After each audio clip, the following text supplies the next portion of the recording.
Hello and welcome to the Complete Health Podcast, the podcast that brings you a complete view of healthcare, exercise as medicine, and much more. We're your hosts, Helen O'Leary and Reece, both physiotherapists at Complete Physio Pilates in London. This is episode 14, the second part of our three-part chat with Psychotherapist Donovan Pyle. Another episode bursting with information for therapists and patients alike, where Donovan talks to us about when people's injuries become their identity, setting boundaries in therapy, and strategies for stress relief during rehab when exercise isn't an option. This is a direct flow on from episode 13 with Donovan. So if you haven't already, please do go back and take a look and a listen at the episode as well. Don't deal with that here in the UK. So at what point would you like to almost get someone? So we've seen these people in clinic, we've asked these questions, we kind of go, okay, well there's something going on that we know there's something going on, but now it's outside of our scope and we don't know what to do next. We know that this is going to affect the recovery from the injury, we know that this is going to happen, but we then don't know where to take it. But at what point would you want to see those people? Do we keep going? Do we just try and get them to open up, or would you want to see something I think it's the people that aren't getting better. Okay. I know Chris has worked with an athlete I used to work with. We spoke about this individual, same frustration as both sides, and that this just person either wasn't getting better, maybe didn't want to get better, but also probably didn't want to move out of this athletics world because was scared of the outside world. So at some stage, what do you say? Look, you're not doing the homework. You're not getting better physically. You need to make a bigger change, and you need to move on from this thing. And in relation, I think if you sell it, but if you tie it into a recovery, maybe this might be useful as part of your recovery. Maybe there's something we might be missing from a physical perspective. And I would say probably length of recovery. I mean, I've been working with one guy recently who had a hip injury, hip surgery first in like 2016, recent hip surgery again, 19, just not getting better. Basically, he was just doing too much, and he wasn't telling his doctor how much he was doing. Was going to the physio 2 or 3 times a week, so doing his physio, but then was doing pool session, and he didn't have anyone to say to him, look, you're doing too much. You're not giving your body time to recover. So I think when people aren't getting better, or we don't see the recovery that you would almost expect to see after a period of time, that's always a really good indication. And it's probably going to be more the people, I don't know if you'd say more the inpatient people or more the I don't want to get better. It's almost, I guess the more impatient people would probably engage with something like this, whereas the I don't want to get better people are going to, well, I'm a bit unsure about it just because they're probably ambivalent and maybe they don't want to go back to work, right? Potentially they might be. Yeah, so those people you really want to refer on because they're going to disengage in treatment. They'll turn up to 1. They don't really want to get better. You'd have a bit more better outcomes with the motivated people who you can actually get to slow down a bit. Let's look at your rest and recovery as opposed to. And what about those patients that they are their injury, they are their back pain, they are their tight hip flexors, they are their, this is, like they come in and that is them and everything goes back to that one thing, and they, you'll be doing something with them, then they stop and they talk about this thing again. What about those? So that's a question. So I would put those in the what are you avoiding in your life category. Right. So you are focusing on this injury. This has been this is your identity. But basically, what are you avoiding in your life emotionally? Because you are so focused on this, and you would see it often with people. You see similar type traits with people who have obsessive compulsive disorder, OCD, where they get stuck in this constant checking. So is this cup straight? Is this cup straight? Is this cup? But they're here having a conversation, but they're focused on and I see with the OCD patients, they'll come in, they'll put the paper, they'll move it to the side there, and I'm not saying you haven't heard a word I said, right? Because you're too busy focusing on living that. Yeah. And then what you probably see with a similar type of these patients is this constant checking, right? So I'm focusing on my knee. I'm so focused on my knee. All my identity is tied up into this, but I'm not dealing with all this other stuff in my life. I'm unhappy at home, job is shit, whatever it is they're avoiding because then this becomes the focus. And I can't do anything in my life because of this. And this never gets better, and probably will never get better, because if this gets better, then they got to deal with the other stuff. And I don't want to deal with this stuff. But then what you'll see is, more so in the clinical sense, then people will be it'll be like an OCD constantly checking. So they're not dealing with their emotions, they're dealing with how this is. Well, this is a practical thing, right? It's not an emotional thing. Yeah. But then they'll constantly check, oh, how's my knee? How's my knee? Yeah. How's my knee feeling? How's my knee feeling? Oh, I felt something. Yeah. Oh, walking down the street. Well, they're not actually aware of what's actually. They might have a meeting to go to in an hour or something like that, right? About to be hit by a bus. Exactly. Yeah. But they can't really recognize or acknowledge what's going on outside of this injury. And the reality, you see people want to come and be taken care of Yes. as well, right? You get those people who. You need to fix me. You need to fix me, right? Yeah. I can't do anything. You're the fourth person I've seen. I've seen everyone. Nothing's getting better. Yeah. And I'll see those people in therapy. You're the fifth therapist I've seen in the last 2 years. And what do I usually do at the end of an assessment with those is not book a follow-up session. So look, you go interview 2 or 3 other therapists that you're going to go interview, because they're probably not going to engage. They're going to see me for 2 or 3 sessions. It's not going to work out right, like everyone else. Yeah. And I can save both of our times and money by them just let go. Call me in 2 weeks when you're ready and want to engage. But I'm not going to get caught up in your people. You want me to please you and me to make you better. And that's not how this is. And I think by nature we're probably a bit like that, aren't we? As Definitely. physios, like we got into this profession because we want to help. You want to help people, you do. If you don't want to help people, you shouldn't be a physio. No. So I guess it's surfing that line a little bit between obviously caring and helping people, but then also pumping people up enough or supporting them so they can help themselves. Exactly. And I think sometimes if you just name it and say it, look, obviously you've seen 5 therapists before, this isn't working out for you. I don't know these other therapists, but I'm not going to be here just to please you and say what you want to hear and whatever else. So why don't you go away and think about it, because they'll often come and they'll be interviewing me and 2 or 3 other therapists at the same time. I'm like, I'm not a SEAL. I'm not gonna perform. I'm not gonna perform for you. So Yeah, it's a good way to be, isn't it? And you know those, and then there's the others, probably needy patients who maybe childhood issues who just want somewhere to come and talk. Those are a little bit different than the ones who don't want to get better. So I guess it's just about what happens. It's a bit harder in Zoom. Obviously during Corona time to see people's body language and see what they're like face to face, it was a little bit easier just to sense people's body language and whether they want to be there a little bit, whether they're on time, things like that, whether they constantly cancel appointments and things like that. So We've all had people that have done that. Exactly. Say they want to get better, in reality Yeah. they don't.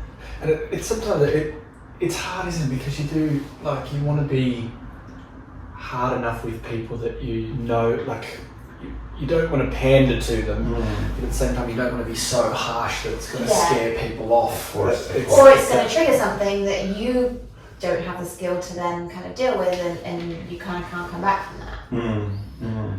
Something I was going to ask you guys that I thought about in relation to how would you treat the patients who have had the tear, or what Chris was talking about, tendons, right? Yeah. And the tendons don't actually pop, Achilles don't actually snap that much, right, if they're degenerated or what have you. Yeah. But how would you treat the patients that have had the ACL that's torn, the Achilles that snaps, the leg that breaks? Yeah. How would you so go about psychologically working with, because people will have trauma, right, associated to a snap, a noise, a sound, a tear.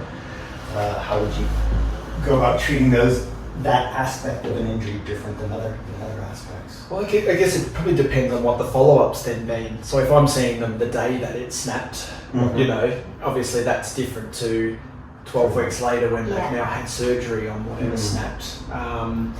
So it's contextual, like anything, it depends. But I think their education is the biggest key, like knowing that joints click and things crack, and that's a big one. I mean, we did that sort of. My shoulders started clicking. Yeah. I mean, is it painful? Can you still do everything you need to do? Yep. let's not worry about the click too much and things like that. I think it also depends on the patient. Like if you've got an athlete or a weekend warrior, someone who's used to, so I was in rugby for a while, and they run into people. There's two types of rugby players. There's the forwards who run into people and the backs who run away from them. Right? Okay. And it's like, but they expect to get hurt. They don't. The expectation of what they do is it's very high impact. It's very high level. They're putting their bodies through constant stress every day. They expect some degree of pain and injury. So if you've got one of those guys who, their boot gets caught in the wet grass and they change and they're like, the studs don't come out and they hurt their knee, that's kind of one thing. And I found that for athletes, that very acute, there was an injury reason for it, is so much easier to deal with than that. My Achilles is still bothering me and there's nothing wrong with it, but it's it's still bothering me and I have to deal with it all the time. That's the stuff that got them down more rather than the incident. Because when it happened, they knew it happened, they knew there was a clear process through to when I get back to play.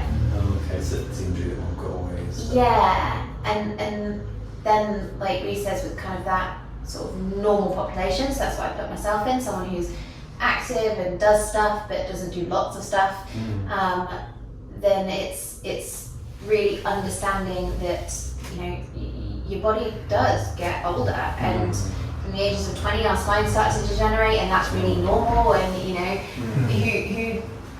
who doesn't wake up and go, oh, my knees feel a bit stiff? I mean, the number of times I say my knees feel a bit stiff. Or you can hear me coming down a corridor now, especially when there's stairs involved. Let's not make a good ninja. not good at sneaking up. It's like creak, creak, creak. But getting people to understand that is okay. And quite often, if they see it on you, or they feel it on you, or they hear it on you, and they're like, oh, okay. But then there is always that sort of slight fear of, oh, it's a bit slippery out today, I might not go out. Yeah. And then that's when it starts to become a bit of a problem. And so then quite often I'll use some of these fear avoidance questionnaires and things, which I think are really good. And if I'm a bit worried about that after I've seen them for the initial session, I'll send them that, get them to fill it in, and we'll use that as a bit of an objective marker as well, because then once they've answered the questions, they're suddenly like, oh, and it just starts to bring up some of those things, which I think can be really quite good. And patients ever report dreams or things like that to do with injuries, or? I've not really had that kind of thing. But then I've not asked about that actually. No, dreams I certainly haven't had. It's hard enough asking the questions. Or sounds they would avoid. My son broke a pencil and it reminded me of my Achilles snapping or something like that. Or No, I don't think I've ever had anything like that. No, me neither. No, that'd be very good. Well, that's it. How do you if someone says that to a physio, what's the you don't go? No, because I do some PTSD work, post-traumatic stress, and there's this type of therapy we do called EMDR, eye movement desensitization and realization. Where basically you do this with people's eyes. So you ask them questions, you take them through a scenario, and this moving your fingers back and forth will help them realign the rational and emotional part of the brain.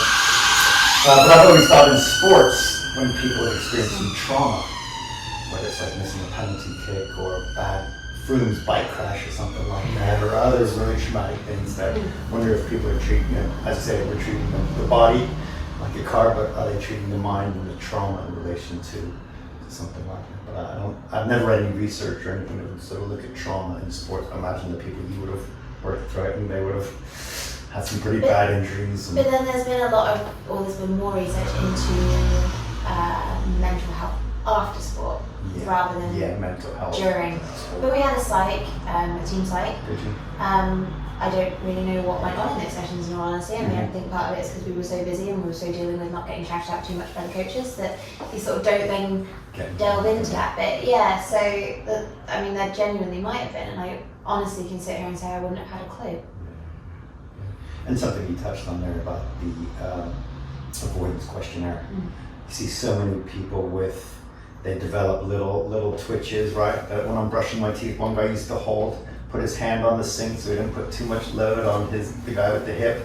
So brush his teeth like this, so then because he found when he brushed his teeth, it would aggravate his hip a little bit if it was this movement. And the other athlete I worked with wouldn't walk up the stairs in the underground because of the Achilles injury, or I hold my body in a certain way when I'm cooking, or I won't cross my legs, or things like that people develop all these weird little avoidance type behavior. Contextual, doesn't it? In Exactly. And before they know it, they're doing 4 or 5 different things a day because they don't want to re-injure their knee, or they don't want to aggravate it. Hard to get around London on the tube if you don't want to go upstairs. Exactly. Very, very difficult. Exactly.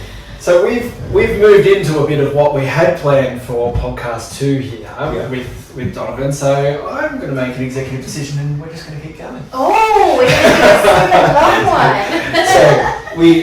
I'm sure when we produce it, I can split it up a little bit. But I mean, it's really interesting stuff. But this flows a lot into some of the questions we sort of have for you in the next one around the psychological impact of missing sport or missing activity. And one of the big things for me here is, as I've sort of already said, I will ask sleep, I ask everyone about stress levels, I ask everyone about how stressed you feel, is work busy, how's that going, and then I tend to ask, are you managing stress, what do you do to manage it? Now, 9 times out of 10, the way people manage stress is by exercising.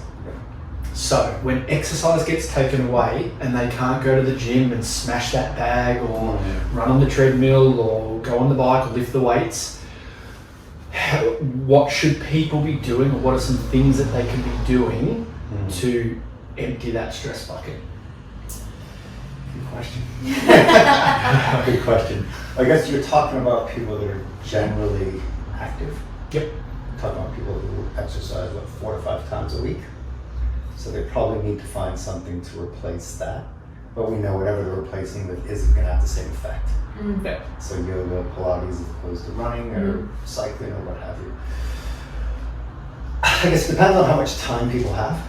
People always make time for sports, but they don't make time for other things. So we need to say, okay, well, you have an hour a day or an hour and a half a day that you normally spend in the gym. What are we going to do in this hour and a half a day that's going to help not relieve stress in the same way, because we cannot replicate that, but to get as close to that as possible. It depends on, I would, this might sound a bit strange, I would often ask people, well, what did you do when you were a kid? Right? If you were a kid and you did things with Lego, I might get people to play with Lego. If you were a kid and you did some drawing, I might get people to draw. In that, I'm talking about men in general, because a lot of patients here are males. Quite active, but often doing things with your hands. It gets you out of here and doing things with your hands. And for me, that's really important. Whether it's planting a pot, whatever it is, chopping vegetables, right? Spend a half an hour every night chopping vegetables. Oh my gosh, that's your food prep. But it's, and I think the goal has to be away from recovery, because the problem is then people get too impatient if they're just focusing on the recovery. Yes. So let's you do your physio's giving you half an hour of exercise. Let's do those, but then let's have a completely different goal that takes your head away from your body and away from your injuries. It fits into what we were talking about just before, doesn't it? You said you wanted to learn Japanese. Let's get you to learn Japanese for the next 2 months, or let's get you to do a cooking course for the last 2 months, or let's get you to do an online. These are quite active people, right? They've got all this pent up energy. But I think the more they focus on the injury, the more frustrated they're going to get, the more annoyed, the more impatient they're going to get, right? They're going to be clock watching, but we need to get the focus completely away from that. For a period of time. This isn't going to be forever, but this might be for 3 months or 6 months or what have you. But and it would be probably not even reading. You don't need to read about your injury. These people know about. By the time they come and see you, they know about their injury, right? They know what's happened. They Google everything. So it's just completely get the focus away from that. Okay. Doing something physical, yes. So we'll sort of figure out what they want to do physical, but we also have to realize you don't weigh yourself for the next 3 months because you're probably going to put on a little bit of weight. You don't sign up for any races, a month after you have recovered, right? You don't do any of that sort of stuff. we sort of focus on a bit of acceptance in that, right? You have to accept that you are injured, right? So I might get them to write a letter to themselves. Interesting. About accepting my injury. They might not like it, but if I accept this thing, and once people get to that place of acceptance, that it just allows them to just decompress and breathe. You know what? I'm injured. I'm not going to be able to do this for 3 months.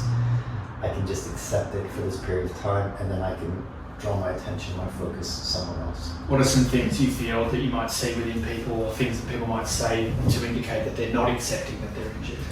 I guess they're not getting better. Yeah, okay. First of all, you can generally see people, I don't think that's going to work. So they're quite dismissive of it. Yeah. As well. What else would people, they don't come back. They think I'm full of shit. What else? You just get a sense. You get a sense of people who are sort of, I guess you say, look, I've been doing this for a while. You do it your way, you do it my way. You keep getting injured, so obviously your way is not working, so let's try something else. I think just sometimes the same, being upfront and honest with people, look, what you're doing isn't working, so let's try a different approach. I'm not saying it is going to work, but let's try and see what happens. Let's see what happens. With some of the work with athletes I've done, I've got them to write letters to their bodies before. Write a letter to your body because you and your body aren't in sync, so something's going on here, so let's get you in touch with your body a little bit. Yeah. I don't think that worked. Definitely didn't work. But I think it's just trying different things. If people trust you, then they'll try different things. If people are a bit unsure of what you're saying, then they won't. Trust is probably a big part of it as well. I think they trust you, they'll try some different things. Yeah. And I think just thinking out of the box as well a little bit, sort of, and getting people to do, and then they feel like they're actually doing something. As long as people feel like they're doing something psychologically, then I think, okay, even though my body may not be recovering, at least my mind is recovering a little bit. I think that's interesting as well when you said it's not about finding something that gives you the same stress relief, but something that can kind of start to help you, because, I think quite often you hear and you see, and I know I've done it, where it's like, well, you de-stress by going for this, so how can I take the same amount and put it somewhere else? But it's not about that. That's really quite interesting. No, I think let's just be realistic. You're not going to feel the same after doing a 45-minute YouTube Pilates video as you will going for a 10K run, but something's better than nothing. Yeah. Right? At least your body's moving. At least you're doing something that might help your recovery, but you're not going to be able to have this. You're not going to have the same adrenaline rush as you would if you do your sport. It's quite interesting. I really like what you said there about finding something away from the injury, like learning a new skill, or going and playing with Lego or something along those lines, because again, that feeds back into what you were saying before about how easy it is to get transfixed on the injury, and it defines you and becomes your personality. I mean, I'm sure you've had it 1,000 times where you come out to get someone from the waiting room and say, "Oh, how have you been?" Thinking, "How's your day been?" Or, "Oh yeah, it's really been more than just here." And it's like, always, I'm like, how many people are in the room? Yeah. And it's like, no, like, how was your weekend? What did you get up to? "Oh, I couldn't do anything because of this." Yeah. It's like, this is going to be hard. Yeah. It's not what I'm at. So I think that there's something really in that. Giving them something more than just their knee injury or their shoulder injury, or I'll tell patients, worrying about your injury isn't going to help your injury recover. Worry is just worry, right? Worry is hot air. We can't grab worry or we can't touch it. It's just worry. And worry isn't going to speed things up. Worry is just going to stress your body out even more. It means you're not going to sleep. It means you're going to isolate yourself more. It means you're going to waste endless hours researching about this thing, right? Trust your physio, what they said. Trust your doctor. This is how long it's going to take. So go and learn Japanese. I have a lot of cross-stitching Christmas cards to do. So if anyone's listening to this and needs a skill, then please just let me know. My email address will be at the end, and I can send you some cross-stitching Christmas cards to do. A production, a factory of cross-stitching. I haven't even started them yet. Therapy. Christmas is coming up. I know, and I've not even started them yet. When I work with some of the elite athletes, and we can talk about it's the same process of getting people out of their head. I always think an important time for an athlete is in their hotel room. what does someone do? I'm competing at 8 o'clock tonight. I've arrived the night before. I'm going to be in my hotel room from 9 o'clock after doing a little warm up until we leave for the game at 6 o'clock. What do I do from 9 o'clock till 6 o'clock? I'll encourage a lot of athletes, especially one of the female ones, not stereotyping, to take magazines and make a collage. Spend 2 or 3 hours sitting in your hotel with your hands, cutting some magazines up, get some paper, bring some glue, scissors if you can get them on the plane, and make a collage or something like that. Spend an hour or two. Do not just sit on your laptop from 9 o'clock in the morning till 6 at night. You obviously can't walk around and go shopping because you need to rest your legs, but you need to not be stuck in your head. Sitting in your hotel room, watching movies or watching TVs, you're more likely to ruminate. Yeah, okay. You're more likely to fixate on the race that at 10 in the morning you can't do anything. People say, oh, well, I need to prepare. It's like, well, it's 10 a.m. and you're not racing till 8. What are you going to do? Worry about this thing for 10 hours or something? Yeah. So getting people to physically do something in a structured way. So this will be from 3 to 5 is collage time or da-da-da time or whatever else, but have a structure. And same thing with other people is that you have a structured approach to it as well. So it feels like don't forget your trainers, your socks, your jersey, your scissors, your magazines, and your clothes. and glitter. Lots of glitter. That's fantastic. I like that. Yeah, it seems to work. They seem to sort of, because even reading, people can't concentrate and read. I find with a lot of people sometimes, I don't know if you find this, injured people, they find it hard to concentrate sometimes because there's. I find that too. But I find that if I've got a lot going on at work and I've been doing a lot, and at the moment I'm doing a training course which I'm loving. It's an oncology thing, but now I've suddenly got to find another 5 hours out of my week which I don't have, and so then I start to get to do something and I find that my attention goes off into I've got to do that thing and it just self-perpetuates, and then everything takes longer and I don't do any of it. Welcome to my life. You basically just summed up my whole life. I'm doing a podcast? yeah. Just when I tell my girlfriend I was doing this, she's like, something else. Yes, babe. And it always like this, I went, as long as I don't have to edit or do any of that stuff, then I'll definitely do it. Yeah, no. Shout out to Rachel, by the way. It's taken me 13 episodes. 14 exactly episodes. Right. Yeah, she hasn't thrown the microphone yet. So I guess it sounds like lots of the things you suggested are practical. That use your head and use your hands at the same time. Quite creative. Yeah. I think they're more creative. It depends on the patient as well. Some patients, aren't going to do anything creative at all. And it might just be, have a structured time where you watch a movie every day. Right. So something as basic as that. Yeah. Obviously avoiding substances, avoiding alcohol, which is easier pre-COVID or the beginning of COVID than it is now. Yeah. But yeah, a lot of practical, some sort of creative stuff as well. And it, as I said, depends on the person as well. Lawyers probably wouldn't go anywhere near this stuff. No glitter. No glitter for city lawyers. On their £1,000 suit. Exactly. But then probably, maybe they play the drums, right? Bang some drums or something like that. Yeah, right.